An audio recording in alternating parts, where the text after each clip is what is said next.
गोटे नुआ भिडियो समस्त को स्वागत। यह भिडियो आम डिस्कसन करवा जो टीचर मैंने इन सर्विस अच्छा से मैंने ओटीटी 1 कि 2 क्वालिफाई कर आशा कर गोटे खुशी खबर। तो 2025 स्पेशल ओटीटी बा एस ओटीटी अप्लाई आरंभ हो जाए तार अप्लाई चली। तो से आम ओटीटी 1 कि 2 रो सोशल साइंस रो किसी क्वेश्चन डिस्कसन करवा। खास करके आम ए देखा हिस्ट्री रो किसी मेथड क्वेश्चन जोड़ा कि पूरा सिलेक्टिव क्वेश्चन रही। तो क्वेश्चन गुड़िक कौन रही देखी ना। तो प्रथम क्वेश्चन हूँ 16 नंबर। तो ये 16 नंबर टी हूँ जातीय पाठ्यक्रम 2005 अनुसार आम राज्यर उच्च प्राथमिक और माध्यमिक स्तर में क्यों विषयटीर नामकरण में परिवर्तन तेज कौटा नाम चेंज कर अर्थनीति ना भूगोल ना नगर विज्ञान ना इतिहास तेज कौटा चेंज कर दिखाई। तो ये जदि देखा आगुरी थिला बही कौन ना इतिहास एवं नगर विज्ञान कहला। तेज इतिहास नगर विज्ञान बदल ए कौन राजनीति विज्ञान हो राजनीति विज्ञान।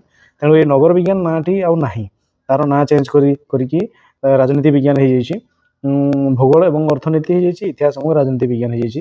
तेणु ऑप्शन सी हो राइट आंसर।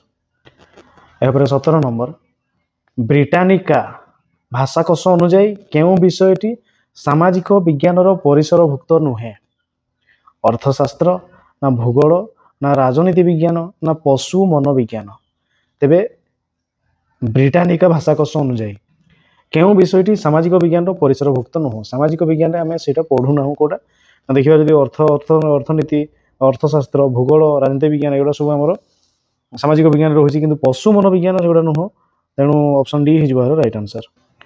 यापर 18 नंबर केउटी सामाजिक विज्ञान शिक्षादान एक उद्देश्य नुहे ऑप्शन अच्छी शिक्षार्थी माने केवल वैज्ञानिक धारा को अनुशीलन करेंगे ना भौगोलिक भाषा और परिभाषा विषय शिक्षार्थी माने जानिबे ना अर्थनैतिक क्षेत्र में विभिन्न देश किपरि निर्भरशील शिक्षार्थी माने अवगत हेबे ना परिवर्तित परिवेश रे शिक्षार्थी माने समयोजित हेबार उपाय अवलंबन करेंगे। तेबे प्रश्नटी थिला केउटी सामाजिक विज्ञान शिक्षादान एक उद्देश्य नुह। तो जदि आम देखा तेबे कौन करबा ना ऑप्शन थिला परिवर्तित परिवेश रे शिक्षार्थी माने समयोजित हेबार उपाय अवलंबन करेंगे। ठीक अच्छे। तो आम जदि सामाजिक विज्ञान पढ़ा तेबे अतीत में कौन थिला एबे कौन करा जाय परिबो से विषय से जानिबे। ठीक अच्छे। तापर अर्थनैतिक क्षेत्र में विभिन्न देश किपरि निर्भरशील शिक्षार्थी माने अवगत हेबे। तो आम आमदानी रप्तानी से विषय पढ़ुचे आउ विभिन्न देशर अर्थनैतिक स्थिति किपरि सेगुड़ा जानिबे ये भी ठीक अच्छे।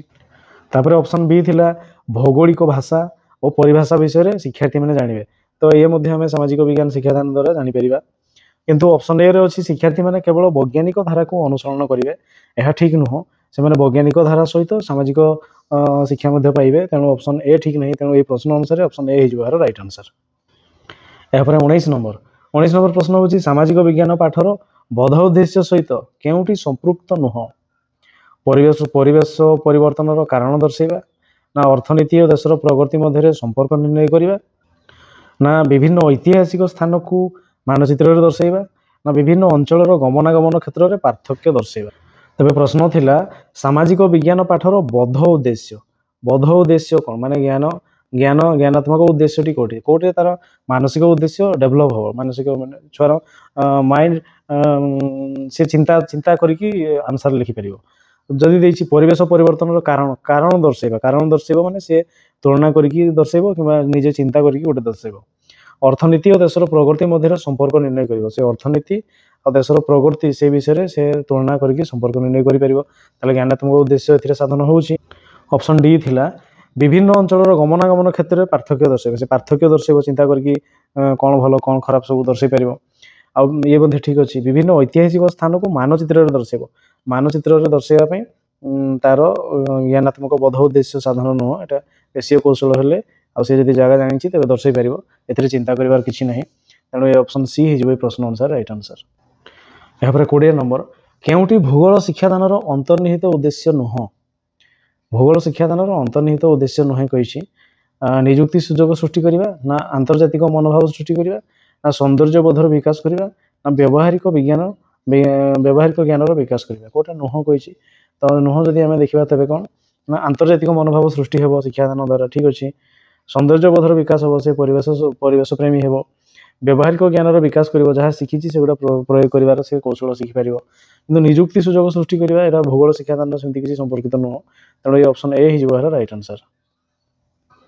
यापर 21 नंबर केउठी सामाजिक पाठ शिक्षादान परिसरभुक्त नुह सामाजिक पाठर कौटा नुह देखा आधुनिक समाजर अर्थनैतिक और भौगोलिक अवस्था ना आधुनिक समाजर नैतिक और धार्मिक चेतन ना अतीतर गौरवमय परंपरा ना सामाजिक घटनावली पुनः परिप्रकाश संभावना।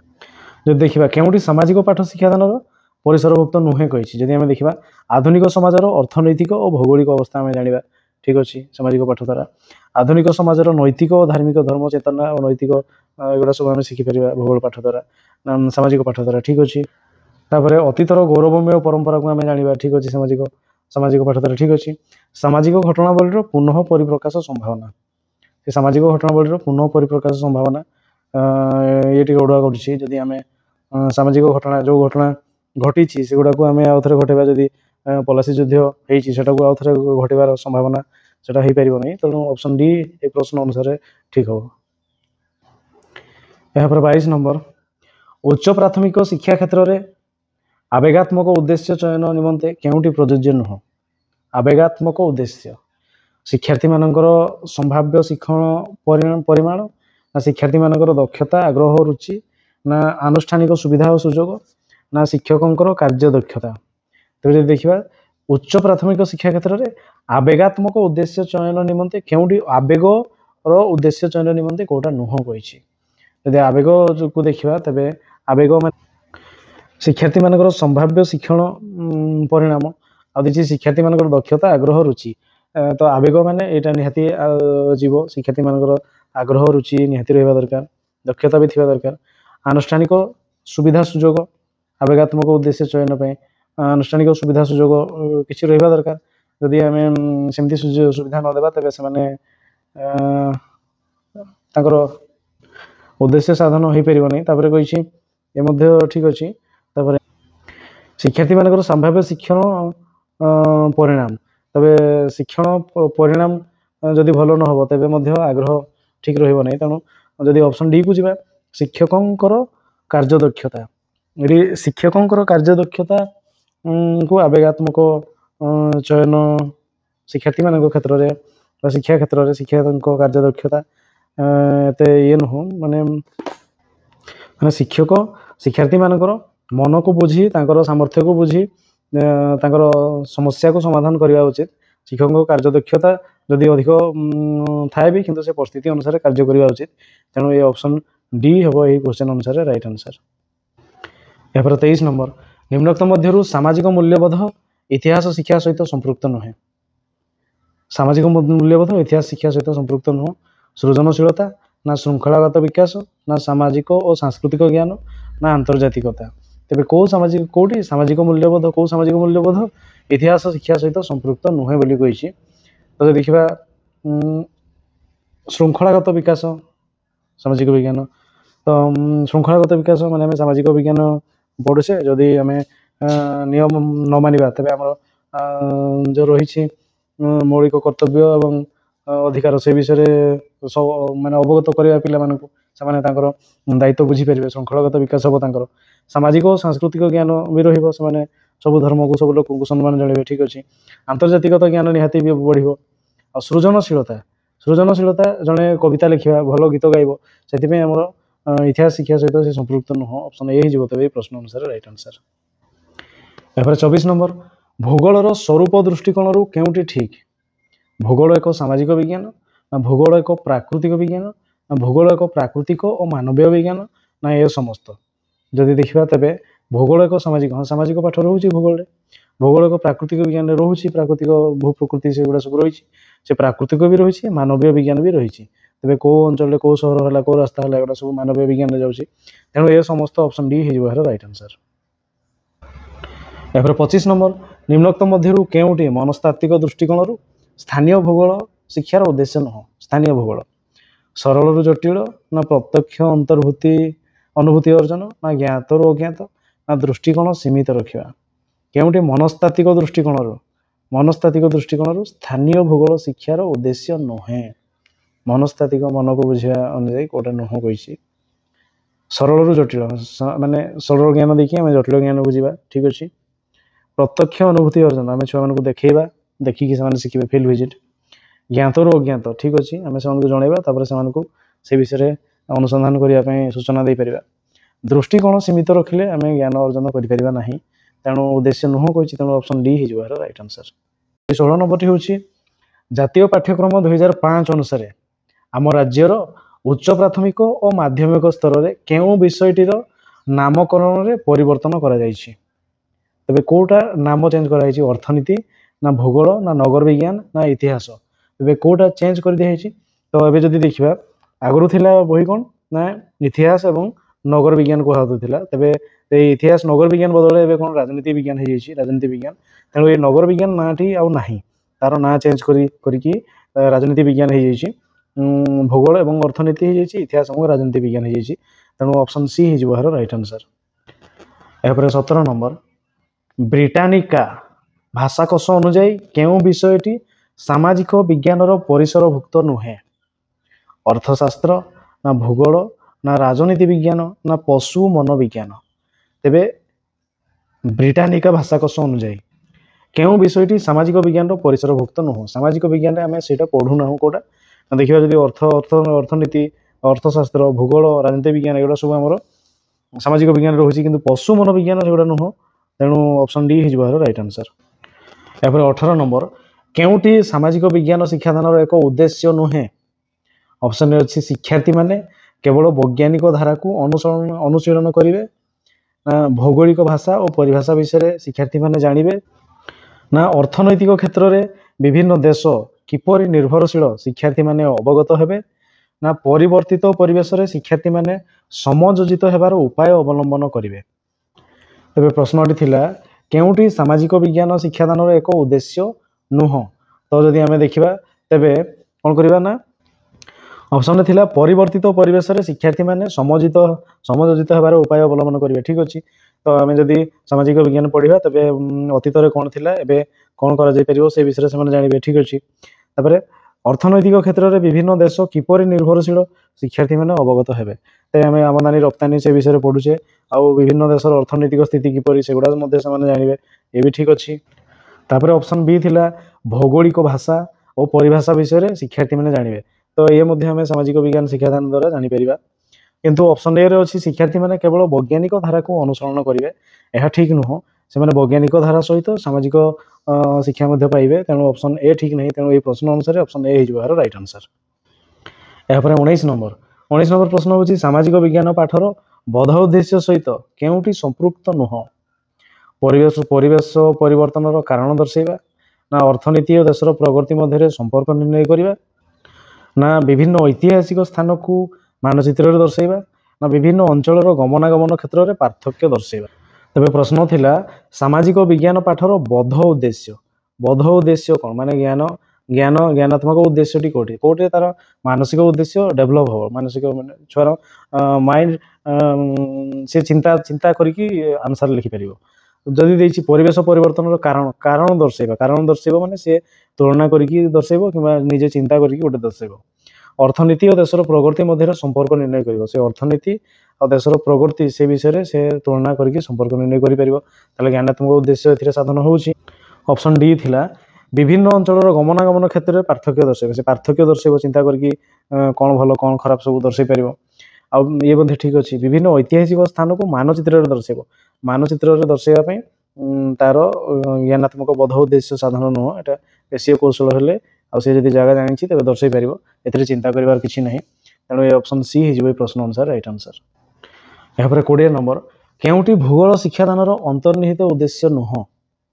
ଭୂଗୋଳ ଶିକ୍ଷାଦାନର ଅନ୍ତର୍ନିହିତ ଉଦ୍ଦେଶ୍ୟ ନୁହେଁ କହିଛି ନିଯୁକ୍ତି ସୁଯୋଗ ସୃଷ୍ଟି କରିବା, ନା ଆନ୍ତର୍ଜାତିକ ମନୋଭାବ ସୃଷ୍ଟି କରିବା, ନା ସୌନ୍ଦର୍ଯ୍ୟବୋଧର ବିକାଶ କରିବା, ନା ବ୍ୟବହାରିକ ଜ୍ଞାନର ବିକାଶ କରିବା? କୋଉଟା ନୁହଁ କହିଛି?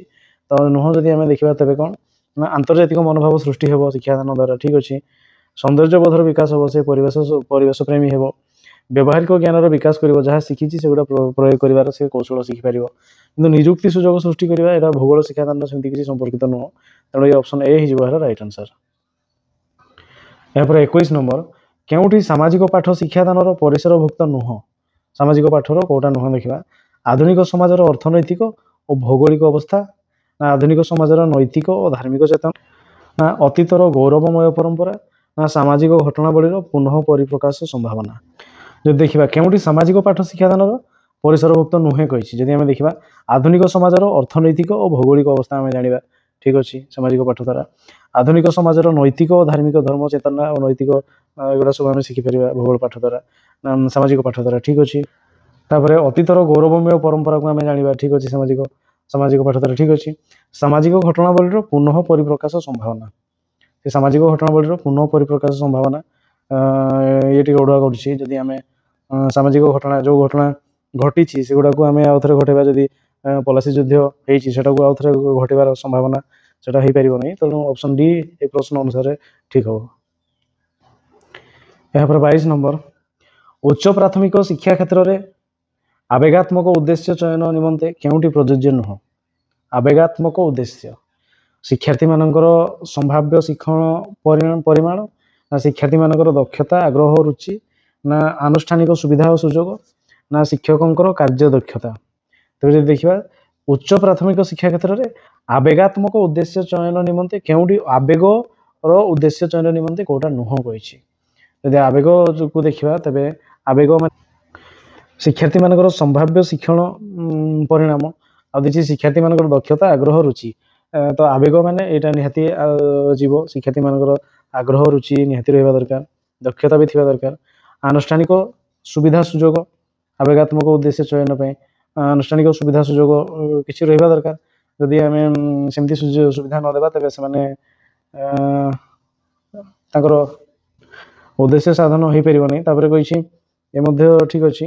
ତାପରେ ଶିକ୍ଷାର୍ଥୀମାନଙ୍କର ସମ୍ଭାବ୍ୟ ଶିକ୍ଷଣ ପରିଣାମ, ତେବେ ଶିକ୍ଷଣ ପରିଣାମ ଯଦି ଭଲ ନ ହେବ ତେବେ ମଧ୍ୟ ଆଗ୍ରହ ଠିକ ରହିବ ନାହିଁ। ତେଣୁ ଯଦି ଅପସନ୍ ଡି କୁ ଯିବା ଶିକ୍ଷକଙ୍କର କାର୍ଯ୍ୟଦକ୍ଷତା, ଏଠି ଶିକ୍ଷକଙ୍କର କାର୍ଯ୍ୟଦକ୍ଷତା କୁ ଆବେଗାତ୍ମକ ଚୟନ ଶିକ୍ଷାର୍ଥୀମାନଙ୍କ କ୍ଷେତ୍ରରେ ବା ଶିକ୍ଷା କ୍ଷେତ୍ରରେ ଶିକ୍ଷକଙ୍କ କାର୍ଯ୍ୟଦକ୍ଷତା ଏତେ ଇଏ ନୁହଁ, ମାନେ ଶିକ୍ଷକ ଶିକ୍ଷାର୍ଥୀମାନଙ୍କର ମନକୁ ବୁଝି ତାଙ୍କର ସାମର୍ଥ୍ୟକୁ ବୁଝି ତାଙ୍କର ସମସ୍ୟାକୁ ସମାଧାନ କରିବା ଉଚିତ।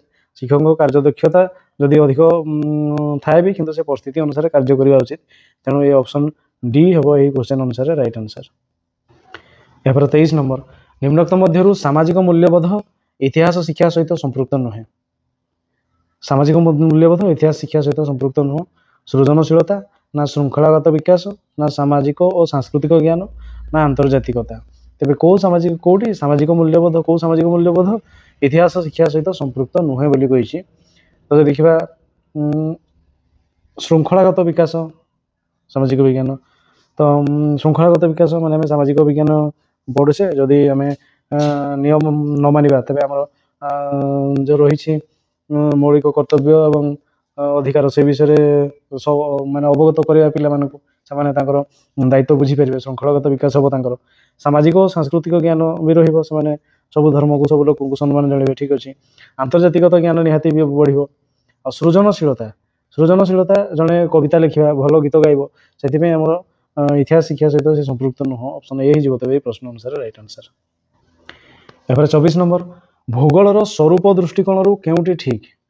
ଭୂଗୋଳ ଏକ ସାମାଜିକ ବିଜ୍ଞାନ, ନା ଭୂଗୋଳ ଏକ ପ୍ରାକୃତିକ ବିଜ୍ଞାନ, ନା ଭୂଗୋଳ ଏକ ପ୍ରାକୃତିକ ଓ ମାନବୀୟ ବିଜ୍ଞାନ, ନା ଏ ସମସ୍ତ। ଯଦି ଦେଖିବା ତେବେ ଭୂଗୋଳ ଏକ ସାମାଜିକ ପାଠ ରହୁଛି ଭୂଗୋଳରେ। ଭୂଗୋଳ ଏକ ପ୍ରାକୃତିକ ବିଜ୍ଞାନରେ ରହୁଛି, ପ୍ରାକୃତିକ ଭୂ ପ୍ରକୃତି ସେଗୁଡ଼ା ସବୁ ରହିଛି। ସେ ପ୍ରାକୃତିକ ବି ରହିଛି, ମାନବୀୟ ବିଜ୍ଞାନ ବି ରହିଛି। ତେବେ କୋଉ ଅଞ୍ଚଳରେ କୋଉ ସହର ହେଲା, କୋଉ ରାସ୍ତା ହେଲା, ଏଗୁଡ଼ା ସବୁ ମାନବୀୟ ବିଜ୍ଞାନରେ ଯାଉଛି। ତେଣୁ ଏ ସମସ୍ତ ଅପସନ୍ ଡି ହେଇଯିବ ଏହାର ରାଇଟ୍ ଆନ୍ସର। ଏହାପରେ 25 ନମ୍ବର, ନିମ୍ନୋକ୍ତ ମଧ୍ୟରୁ କେଉଁଟି ମନସ୍ତାତ୍ତ୍ୱିକ ଦୃଷ୍ଟିକୋଣରୁ ସ୍ଥାନୀୟ ଭୂଗୋଳ ଶିକ୍ଷାର ଉଦ୍ଦେଶ୍ୟ ନୁହଁ? ସ୍ଥାନୀୟ ଭୂଗୋଳ ସରଳରୁ ଜଟିଳ, ନା ପ୍ରତ୍ୟକ୍ଷ ଅନୁଭୂତି ଅର୍ଜନ, ନା ଜ୍ଞାତରୁ ଅଜ୍ଞାତ, ନା ଦୃଷ୍ଟିକୋଣ ସୀମିତ ରଖିବା। କେଉଁଠି ମନସ୍ତାତ୍ତ୍ୱିକ ଦୃଷ୍ଟିକୋଣରୁ ସ୍ଥାନୀୟ ଭୂଗୋଳ ଶିକ୍ଷାର ଉଦ୍ଦେଶ୍ୟ ନୁହେଁ। ମନସ୍ତାତ୍ତ୍ୱିକ ମନକୁ ବୁଝିବା ଅନୁଯାୟୀ କୋଉଟା ନୁହଁ କହିଛି। ସରଳରୁ ଜଟିଳ ମାନେ ସରଳ ଜ୍ଞାନ ଦେଇକି ଆମେ ଜଟିଳ ଜ୍ଞାନ ବୁଝିବା, ଠିକ ଅଛି।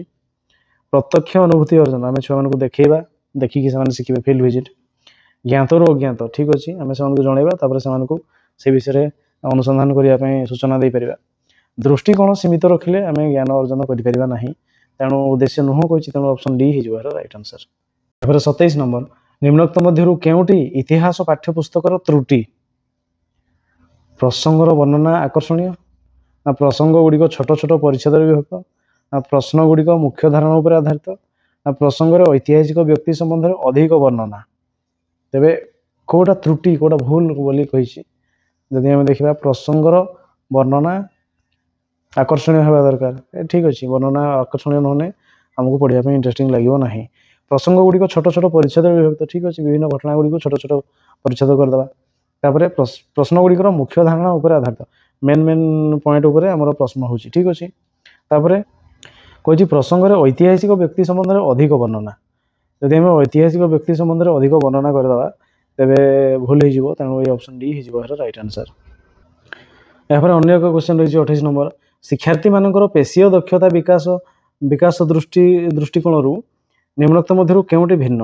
ପେଶୀୟ ଦକ୍ଷତା ଦୃଷ୍ଟିକୋଣରୁ କୋଉଟା ଭିନ୍ନ କହିଛି? ଦେଇଛି ଐତିହାସିକ ଚିତ୍ର ସଂଗ୍ରହ କରିବା, ନା ନମୁନା ପ୍ରସ୍ତୁତି କରିବା, ନା ଐତିହାସିକ ଚିତ୍ର ଅଙ୍କନ କରିବା, ନା ସମୟରେଖା ପ୍ରସ୍ତୁତି କରିବା। ଯଦି ଦେଖିବା ଐତିହାସିକ ଚିତ୍ର ଅଙ୍କନ କରିବା, ପେଶୀୟ ଦୃଷ୍ଟିକୋଣରୁ ଇଏ ଡେଭଲପ୍ କରିବ ଚିତ୍ର ଅଙ୍କନ କଲେ। ସମୟରେଖା ପ୍ରସ୍ତୁତ କଲେ ବି ସେଗୁଡ଼ା ଅଙ୍କନ କରିବା, ତାର ହ୍ୟାଣ୍ଡ ଆଇ କୋଅର୍ଡିନେସନ୍ ରହିବା ଦରକାର, ତେଣୁ ଏ ଦୁଇଟା ଠିକ୍ ଅଛି। ତାପରେ ଦେଖିବା ନମୁନା ପ୍ରସ୍ତୁତି କରିବା ମାନେ ଆମେ ତାଜମହଲ କଲେ ତାଜମହଲର ଗୋଟେ ନମୁନା ପ୍ରସ୍ତୁତ କରିବା, ଠିକ୍ ଅଛି। ଐତିହାସିକ ଚିତ୍ର ସଂଗ୍ରହ କରିବା, ଚିତ୍ର ଗୁଡ଼ିକ ସଂଗ୍ରହ କରିବା ପାଇଁ ଆମକୁ ପେଶୀୟ କୌଶଳ ଆବଶ୍ୟକ ନାହିଁ, ଆମେ ଯେଉଁଥିରେ କାମ କରୁଛେ ସେଗୁଡ଼ା ଦରକାର ହେଉଛି, ତେଣୁ ଅପସନ୍ ଏ ହେଇଯିବ ଏହାର ରାଇଟ୍ ଆନ୍ସର।